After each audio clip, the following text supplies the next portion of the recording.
Sikkert trengs når vennene mine og bilen min. Det er her.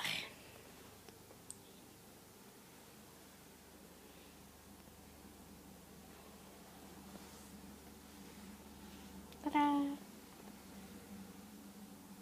Ja.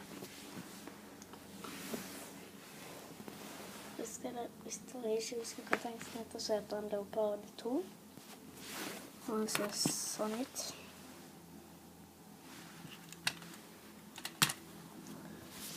Og så er det en liten vannskutt her også da.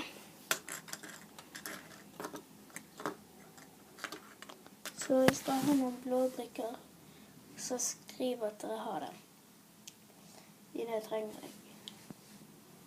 Så hvis dere ser bortover her, så ligger alle sammen, pluss bien.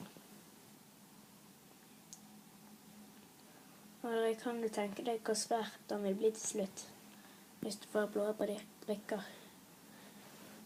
Ja, det.